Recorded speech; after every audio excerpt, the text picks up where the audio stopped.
ব্রাজিলের সামনে আজ এক কঠিন পরীক্ষা। বিশ্বকাপের শেষ ৩২-এর গুরুত্বপূর্ণ ম্যাচে বাংলাদেশ সময় রাত 11টায় জাপানের মুখোমুখি হবে 5 বারের বিশ্ব চ্যাম্পিয়নরা। তবে ম্যাচ শুরুর আগেই সবচেয়ে বেশি আলোচনা নেইমারকে ঘিরে। তিনি কি শুরুর একাদশে থাকবেন নাকি আবারও বেঞ্চ থেকেই নামবেন?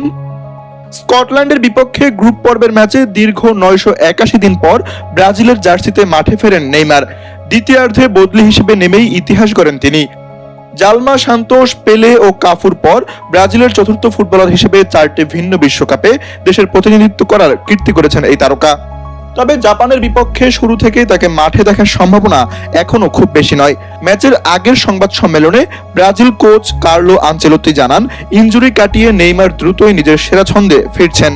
গেল সপ্তাহে তার শারীরিক অবস্থার অনেক উন্নতি হয়েছে, যদিও এখনো পুরো দলের সঙ্গে নিয়মিত অনুশীলন করা হয়নি। তবু আগের চেয়ে বেশি সময় মাঠে থাকার মতো ফিট তিনি। ম্যাচের পরিস্থিতি বিবেচনা করেই তাকে খেলানোর সিদ্ধান্ত নেওয়া হবে। এদিকে স্কটল্যান্ডের বিপক্ষে ম্যাথিউস কুনিয়াকে নির্দিষ্ট কোনো পজিশনে না খেলানোর কৌশলটি সফল হয়েছে বলেও মনে করেন আনচেলোত্তি। তার মতে, প্রতিপক্ষকে বিভ্রান্ত করতে খেলোয়াড়দের নিয়মিত পজিশন পরিবর্তন করা জরুরি।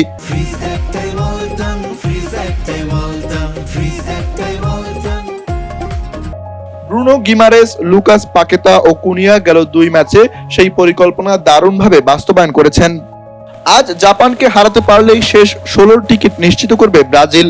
এরপর কোয়ার্টার ফাইনালে জায়গা করে নেওয়ার লড়াইয়ে আগামী রোববার তাদের প্রতিপক্ষ হবে আইভরি কোস্ট অথবা নরওয়ে।